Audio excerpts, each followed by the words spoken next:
Welcome to Melanated Rising, where we inspire, uplift, and ignite Black creatives, all while changing the narratives around Blackness. What does it mean to exist Black in this world today with our many intersections? That's exactly what we explore, the challenges, the beauty, and the brilliance. Every episode is a look at what is possible when Black creatives stand in our undeniable power. Welcome back to an episode of Melanated Rising. We are here for episode 19, and I am so glad to be here having this conversation with you. I am Kristen Iris. I am your host, an artist, a coach, a speaker who specifically helps Black creatives to cultivate liberation, joy, and power through deep personal work and creative expression. So today, what we're talking about is something that's really important, which are boundaries. And boundaries can be really vast. The topic can be really vast, but what I in particular want to talk about is boundaries with other people. Why we need to set them, why they can be difficult to set, and why boundaries will actually save your life. But before we dive in, I just want to let you know how you can help support this podcast. If you've been enjoying the show, then please head over to my Patreon page at patreon.com/melanatedrising. You can join one of the membership tiers there. Your monthly contribution will help to support the production of this show so that I can keep bringing you these awesome conversations and topics and the excellent guests that we have. We've got some really good ones coming up. So again, patreon.com/melanatedrising, and let's dive in. So, boundaries. Why are boundaries so important? So, in particular, like I said, I want to talk about setting boundaries with other people. And there are challenges with this. It can sound simple, but it can actually be really challenging to facilitate in your life and with different people in your life. And all of this can change depending on the kind of relationship you have with someone.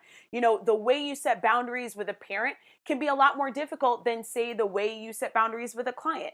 Or it might even be vice versa. It really just depends on the dynamics you have. And that's one of the things that makes it so complex. But setting boundaries is a really powerful and important practice to do. And that is because it is for your safety, for your mental and emotional well-being, and also for the sake of whatever your relationship is with a certain person. Imagine if you have, a friend and that friend is constantly doing something that's hurtful to you and you don't have those boundaries, and say it creates this dynamic where now you're not having an open dialogue and it's building this restriction in your relationship is strained.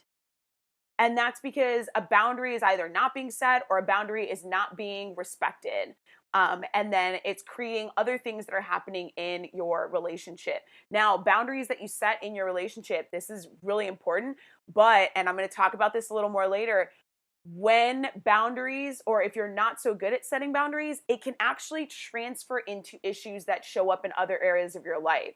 So it's really interesting how important this really is, because setting boundaries with other people sets a foundation for how you choose to operate in the world, how you choose to operate with people, and also how you choose to operate with yourself. So I will share a little bit about myself and my story when it comes to boundaries, because I used to not be good with boundaries, to be completely honest. And there were a lot of things that were part of that. But I'll give you an example. I was involved with someone years ago who was actually a really toxic person in my life.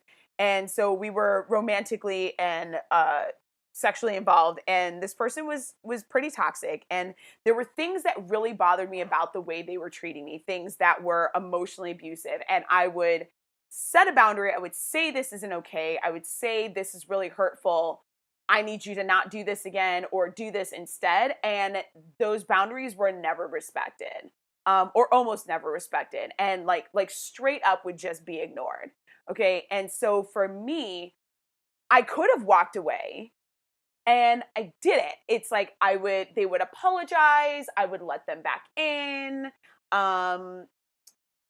there was a lot of like complexities to that relationship. Like I said, it was emotionally abusive, which just compounds a whole bunch of other shit on top of it than just boundaries. You know, in an emotionally abusive relationship, boundaries can feel like impossible things to uphold. And for me, part of that was when it came to boundaries or these things are hurtful, these things I'm not okay with, it was other psychological things that were at play that had to do with the abuse. It was this wanting to be worthy of love, this seeking affection, this um all of those things that were sort of being denied me and me wanting those things from this person.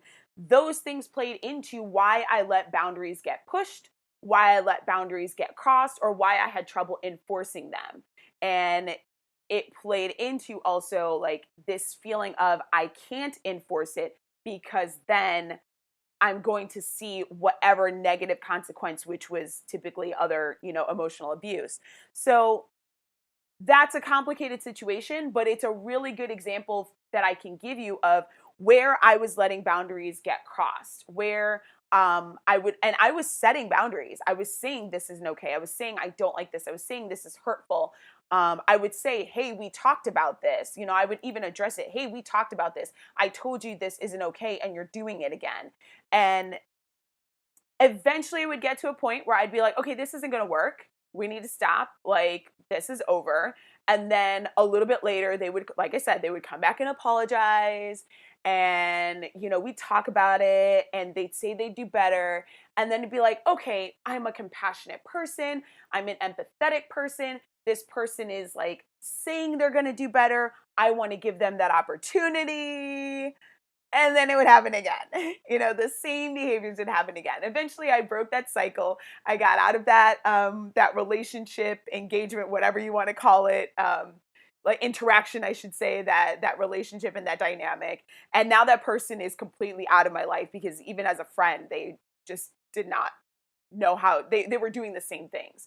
So when I came out of that relationship, I really had to look at what are the things that were going on in there and not just their behavior and the things that I wasn't okay with, but what were the things that I had done that had allowed those boundaries to be crossed, that had given allowances, that had given space, that had in some ways felt like I had been like duped, you know, in that I believed them in certain things and what are the things that I can do going forward. So that relationship ended up being like a really big learning lesson. Like I got where I am now by overcoming a lot of the trauma and the pain and just the things that were going on there that were also a window into deeper things that were going on with me.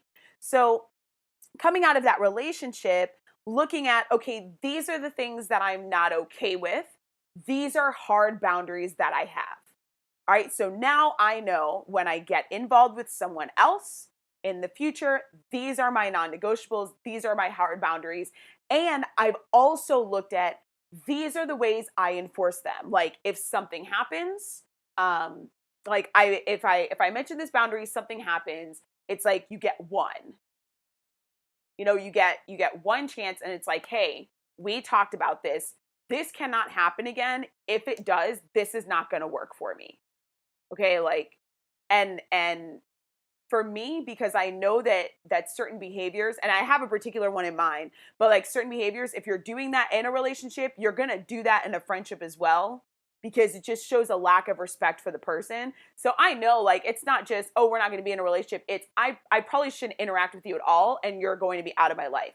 Now, that has happened actually since this previous relationship from a few years ago. So now moving and showing you what shifted for me in coming out of that and learning to really set boundaries and to enforce boundaries. And that's a key part of it. You can set boundaries. You can be like, oh, this bothers me. I'm not going to tolerate this. But then when you're in the situation, you need to be able to reinforce those boundaries.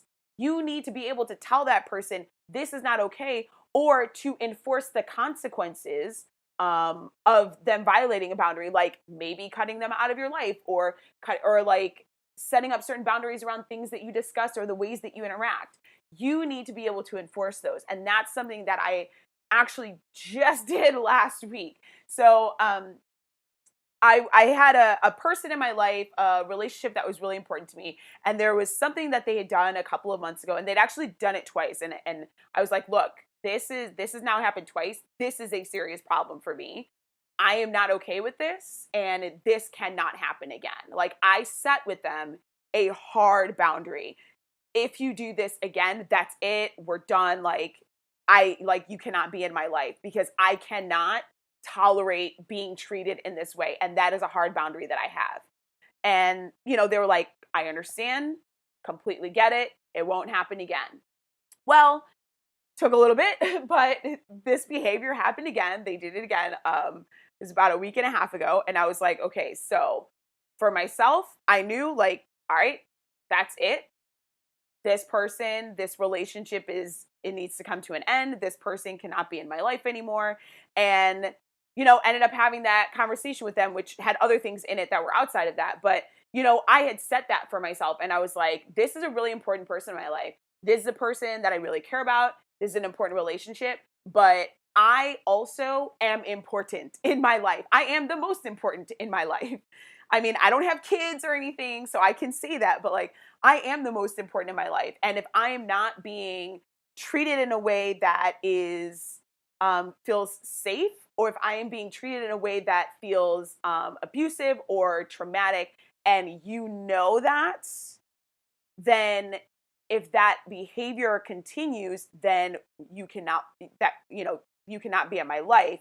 And that's a boundary that I had to set for myself. That's a boundary I had to set with that person, and then I had to enforce it. So um, now this person is no longer in my life, and that's actually totally fine. But what this did for me in comparison to what it did before, and I want you to look at if this is something that has happened in your life where you have let people bend boundaries, push boundaries, nudge boundaries, put a toe over the boundary, hop all the way over the boundary so far that they can't even see the damn boundary anymore, is in the past, when I came out of that previous emotionally abusive relationship where boundaries were constantly getting pushed, I actually had to do a lot of healing for myself because I felt like I couldn't trust myself. Because I had let this person continuously push a boundary and play into the other like insecurities and psychological things that I had going on.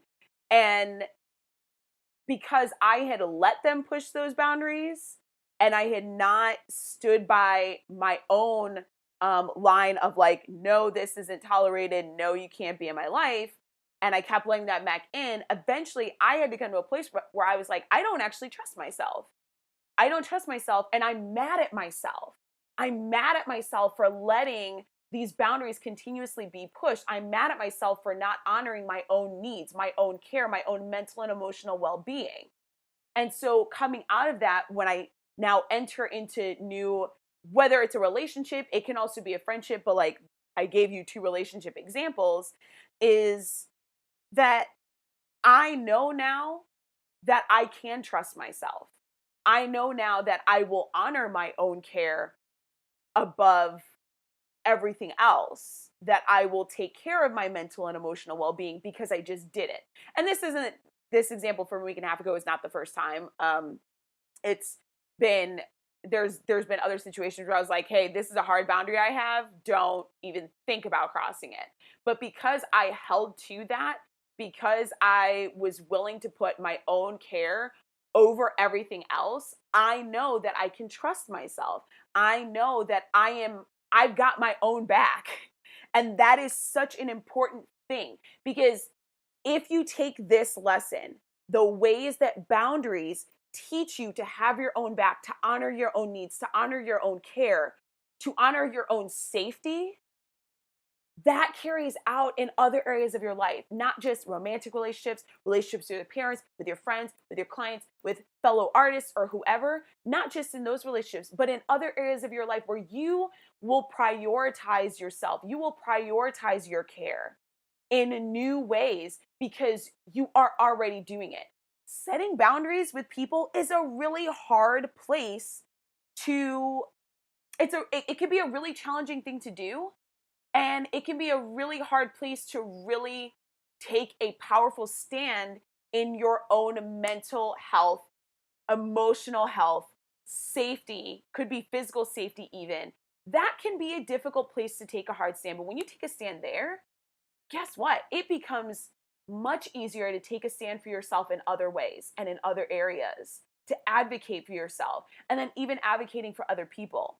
So now that I've given you a little bit of an example of how this showed up previously in my life, how it has shifted, how it has, what that has done for me in the present. And oh my God, I don't know why exactly, but a whole bunch of shit opened up for me last week. And in the weekend, not week and a half, but yeah, in the last week, since really, taking that stand and upholding my boundaries, a lot of things have opened up. And not that, I mean, the relationship actually, like that relationship and that um, friendship that I had with that person was great. Something about, I don't know, something about having that hard line and actually standing for myself on that boundary. I think it's just opened things up for me. Just that action, advocating for myself, taking a stand for myself, and not bending on something that I was not willing to bend on. That has had it created a powerful shift for me that has opened up a lot. Now, there are some things to note when it comes to boundaries. Like I said, I talked about it can be really challenging, and I want to get into some of that. In general, for people, it can be challenging because we like to be nice, right? Because nice is good. I'm going to tell you something. Nice is bullshit, is what it is. Okay. Nice is a manipulation. Being nice is not about kindness. It's not about equity. It's not about care. Being nice is about manipulating the other person into not being confrontational. It's about getting what you want from someone. It's not actually about having a genuine connection or genuine care for someone.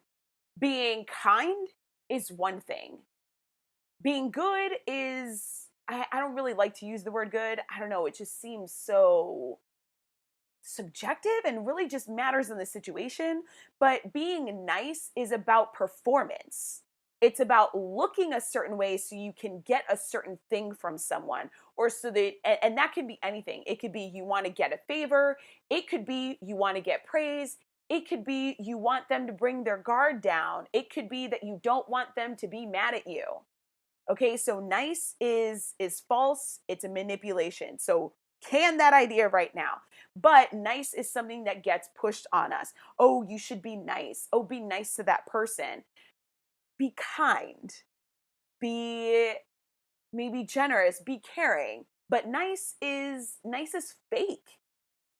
Like nice people who care about being nice and not about being kind or generous or gracious, people who only care about being nice are some of the fakest people you will ever meet. They are the fakest people you will ever meet. Okay? Now, here's the other thing, and I mentioned this earlier in my story, is when we violate our boundaries, there are two things that happen. And by I say we violate, I also mean when we let others violate, when we let other people push our boundaries. There are two things that happen, two really important things. One, you teach people how to treat you. When you set a boundary and you let people push that boundary, you're letting them know that they can push your boundaries. You're letting them know that this thing that you've said you value, this boundary that you've set, is not actually that important. That their need or whatever it is they want from you or can try to get from you is more important than your need to uphold the boundary, which is why people will continue to push it. Now, I want to pause here and say not everyone pushes a boundary maliciously. We get in a habit of interacting or engaging with people in a way that we are used to. So when someone sets a boundary, it might take time, or it might take a little bit of reminding to be like, "Hey, we talked about this. Remember, we said we mentioned maybe like bring your voice down." Like people sometimes, or like, "Hey, I said that I could help you on this day. I can't help you every day." Whatever the boundary is, when we when we let people push that boundary, we're teaching them that boundary isn't important, that your needs are important, that their needs are more important than yours. Okay, so that's a really important thing because people will continue to act on the way you allow them to act. The second thing that's really important here is you also teach yourself that you cannot be trusted. Like I mentioned in my story with my ex person I was involved with, is I couldn't trust myself. I You teach yourself that you can't be trusted. You teach yourself that you will not honor your own needs. You teach yourself that your own needs do not come first. And when that happens, that starts to show up in other areas. It could be, for example, we'll use actually something that has nothing to do with relationships, health and wellness. Okay, it might be like, okay, I know I need to work out. I know I need to work out, say 3 days a week. Doesn't even have to be a long workout, but I know I need to work out 3 days a week. Well, now that you know that your needs are not actually that important because you're letting someone else push a boundary, especially if that boundary leads to your harm. Like, not just, I don't like this, but like, this is actually hurting me. Your It might show up in, okay, now I'm breaking these other health habits that I have because my health and my well-being isn't really that important. Okay, it's not necessarily a direct causation, but it's just to give you an example of how this actually shows up in your psyche and other areas of your life. Okay, so you teach yourself that you're not actually as valuable as you may say that you are, that your needs are not valuable. And that is a very dangerous and slippery slope to go down because it can lead to a lot of other really harmful things. And it can also mean that things that are important to your life, let's say, for example, I'm a writer. Let's say you're a writer or you're a painter.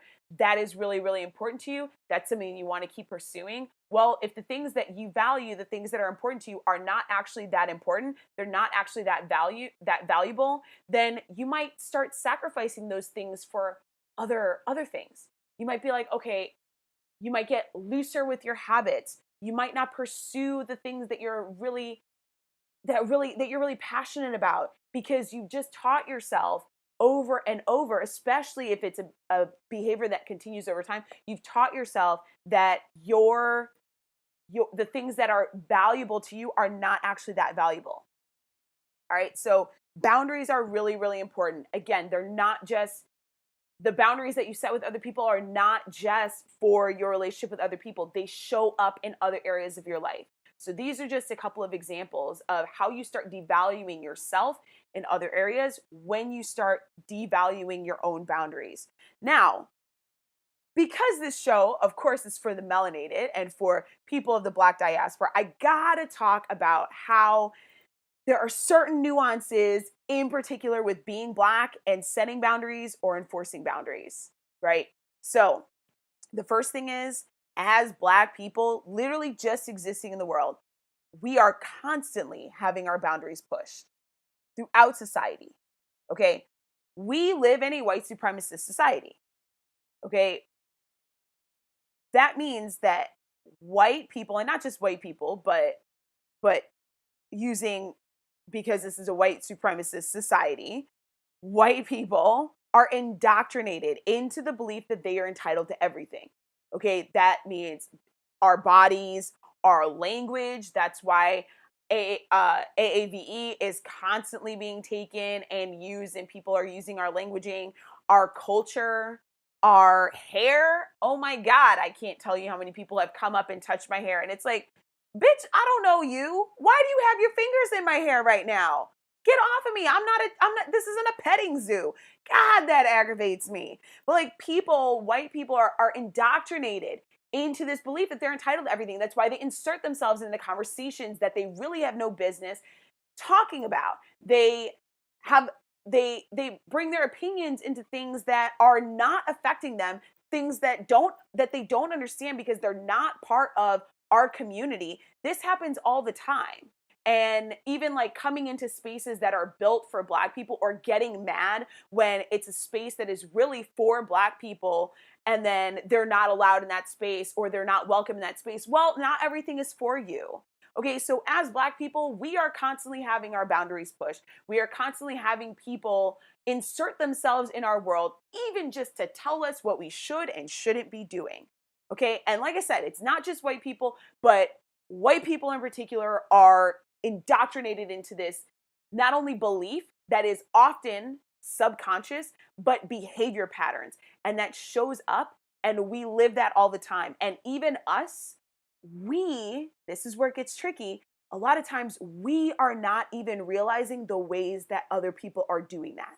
The ways they are inserting themselves into our culture, our language, our spaces, our conversations, the ways that they are taking and using us, and we don't even see it. Things that can be really sneaky. If you listen to last week's episode with Catrice Jackson, she talked about how because she works with white women and teaching white women about their own racism and their white supremacy, the ways that they use Black bodies for pleasure or profit. Okay, and we talked in that episode about how it can be sneaky, where it seems like they're being nice or that they're an ally, but the behavior they're doing is actually really toxic and harmful to us. So we get indoctrinated into that too. We are used to people pushing our boundaries, taking what they want, thinking they're entitled to our space or our valuable time that we cannot get back. Okay, so as a method of survival, historically, we as Black people have had to make allowances. We've been over accommodating. We've been tried to make ourselves more palatable, tried to be nice so that we don't scare people off, so that we don't come off a certain way. Okay, we have had to let things be taken, because if we didn't, we might die. Okay, these are things that have happened. So there is a historical and a social cultural context that plays into why it can be difficult to set boundaries. Survival, we've had to be more accommodating, but this is changing, and we get to break these patterns that we have lived into, that were a way of survival that we don't actually necessarily need to survive now. Okay, so also, Black women being caregivers, typically, there is an expectation to put others first. So, setting boundaries with other people can make people guilt us. Like, it can make us look like the angry or aggressive Black woman, which has all kinds of connotations to it. And it's a way of invalidating us. Like, when we are portrayed as the angry Black woman, it's like, oh, she's just angry. And it's a way of saying, but what she's actually concerned about, what she's saying, what she needs is not actually valid, because she's just angry. You can ignore her. She's just being aggressive. You can ignore her. What she has to say isn't of value. It's just that she's being angry. It's a way of invalidating us. So these tend to be tropes that we want to avoid. So we try not to come off angry, try not to come off aggressive. We try to be nice. We try to be polite with it, even when people are like very noticeably violating our boundaries. And so it can be, like I said, very challenging to set those boundaries, in particular as Black people. These are some of the reasons why. And this all shows up in our relationships. Like, these things, the ways that our boundaries are constantly being pushed, the ways that we've had to survive by being accommodating, by giving allowances, this shows up in a lot of our relationships, all of our relationships. So what do you do? How do you set boundaries? Let me lay it out for you. When you are setting boundaries, the first thing you need to do is actually set the boundaries for yourself. I am okay with this. I am not okay with this. These things are a hard no or a non-negotiable. Like, you need to know for yourself, before anyone else, what your own boundaries are, what you're willing to tolerate, what is not okay, and even like what may be alternative behaviors for someone to do. Like, hey, it really bothers me when you do this, or really bothers me when someone does this, so I tell them to do this instead. you might even have alternatives, but you need to set the boundaries for yourself. I am a journaling kind of person. I use journaling and journaling exercises for myself. I use them with my clients all the time. So I would definitely recommend writing down whether writing down like what some of your non-negotiable boundaries or what your boundaries are with other people. Now, it can change, or there can be certain nuances with different kinds of relationships. I have certain boundaries with romantic relationships. I have certain boundaries with um, friends. I have boundaries with clients. Like I have boundaries with clients that don't apply to romantic relationships or don't apply to friendships because it's a different kind of dynamic. So it might be different boundaries. But if you know, like I really I don't fuck with someone when they do X, Y, and Z to me, then that's a hard boundary. Write it down. Know what your boundaries are for yourself. The second thing is when you are interacting with someone you have a relationship with is have a conversation. I know we're used to texting and social media and honestly having shitty communication skills, but communication is something that you need to build. It is integral to every healthy relationship, whatever kind of relationship that is. Okay, so when it comes to setting boundaries, after you have set them for yourself, you need to have a conversation, especially if there's a boundary that's being crossed. Then you definitely need to have a conversation.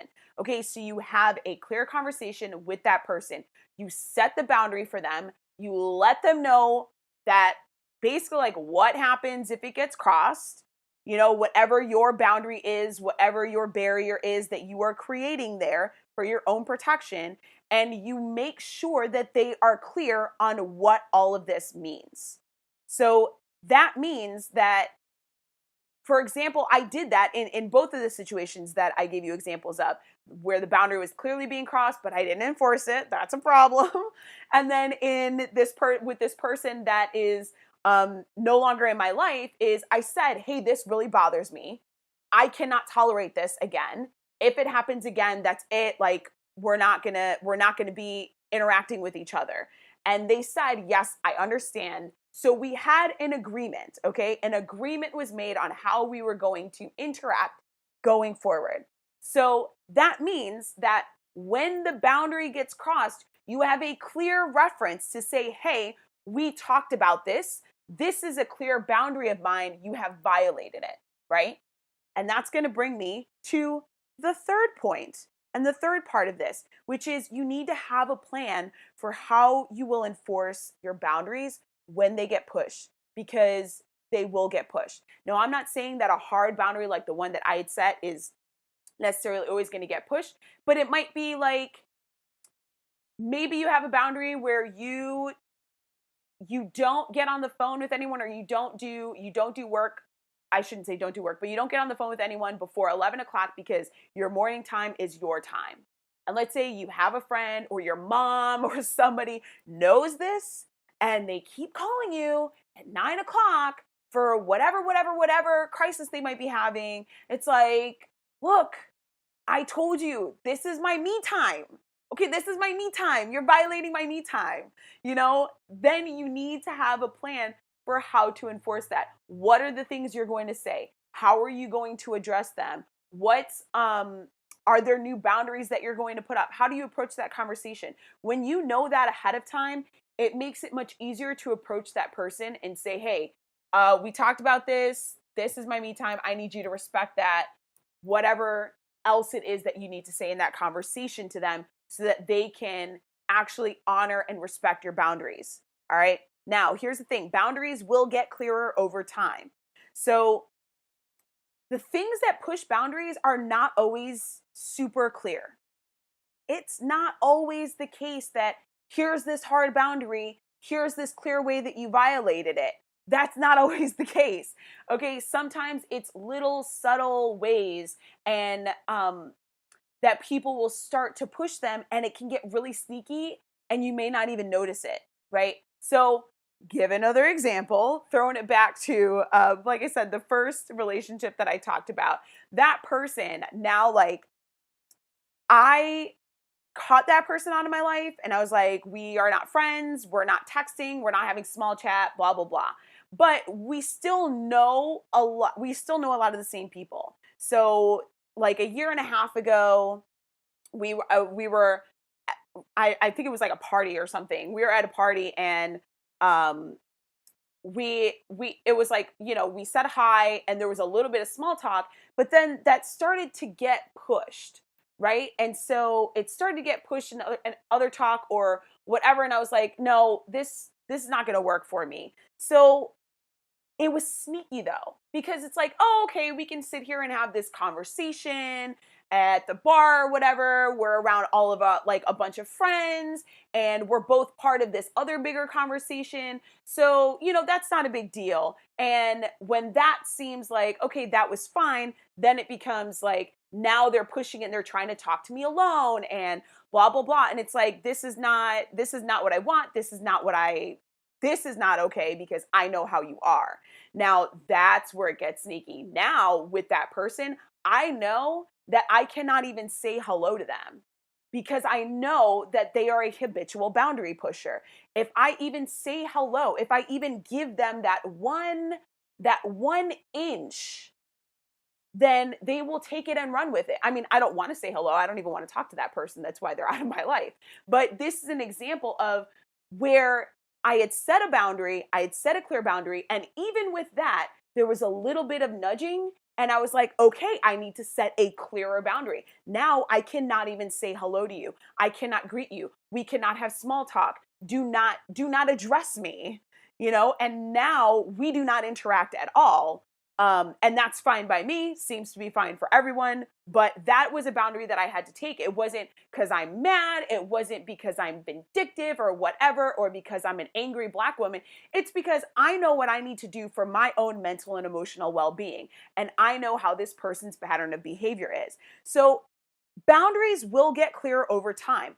You need to start developing in your head a growing list of the things that are like, ooh, this is an indication of a boundary slowly getting pushed. This person is slowly starting to step in and they're starting to like nudge where I've made it clear that I don't want them nudging. And they're doing it in a way where they haven't quite crossed the boundary, but you're starting to recognize the behaviors. So you will start to develop that as you interact with people and as you enforce your boundaries, right? Now, the last thing here, and actually I'm going to recap before I get to the last thing. 1, set your boundaries for yourself. 2, have a conversation and set boundaries with other people or the other person. 3, have a plan for how to enforce those boundaries and reinforce them when they are pushed. Understand that your boundaries will get clearer over time. So have a growing list of what are the things that might push it. And then with that, the last thing is give yourself some grace. It takes time to build these skills, especially with other people, especially with really important relationships or people in your life, especially if you have other ties that complicate that relationship. And sometimes people can make you feel guilty for setting boundaries or reinforcing boundaries, and that's also why it can be hard to really abide by them. But give yourself a little grace. Give yourself some room to learn and to kind of fumble with it, because you will get better over time. And it's important not to be super hard on yourself, to see maybe where you made a mistake, to see where you can make a change and do better in enforcing your boundaries, and to be kind with yourself with that, because we can beat ourselves up when we feel like we screwed up or we did ourselves harm or we let someone else do harm. I had a whole, like I said, I gave you a whole story about this past relationship where I had to really do a lot of healing for myself and forgiving of myself. So give yourself a little bit of grace. We're all learning, you're learning too. And as you do this, you will get better at it, and it will really change so much in your life, because as you set those boundaries, as you reinforce for others and for yourself that your needs, your mental, your emotional health and wellness matters, and the things that are of value to you are actually of value, that will show up in other areas of your life. And you will start really prioritizing the things that you value, the things that are important to you. And that will help you move forward and shift. It also, because we do tend to be nice and accommodating and we want to help people, it also will help you, it will help prevent you getting depleted by giving to other people. Okay, so it will help you from being depleted so that you can be of service to yourself and to other people in whatever way feels good for you. So, boundaries, really powerful stuff. Boundaries can literally save your life. When you set those boundaries, you are saving your mental wellness. You are saving your emotional well-being. You might even be saving your actual physical body from harm by setting boundaries. Okay? Really important stuff. Now, I'd love to hear what you guys think, what you're getting from this. Let me know. If you enjoyed the show, make sure you subscribe so you get new episodes, and please rate and review in iTunes or Apple Podcasts. I don't know what they're going with these days. It is the best way to help others find us and get this show out to more ears. If you would like to help support this podcast, as I mentioned earlier, I invite you to join my Patreon page at patreon.com/melanatedrising. And that is also the page where you can go and leave a comment and let me know what you thought of this episode, any nuggets that you took from it, and what you're going to implement in your life going forward that is going to help you to set and reinforce your boundaries with other people. And last thing before you go ahead and get my free Create Your Future Vision workbook. It is specifically for Black creatives. You can get it at kristeniris.com/vision. It will take you on a step-by-step through my process for creating your big future vision and implementing simple practices to start bringing that into your everyday and getting massive momentum. Again, kristeniris.com/vision. Go get it. It's completely free. Thank you so much for tuning in to this episode of Melanated Rising. Always remember to stand in your Black creative power.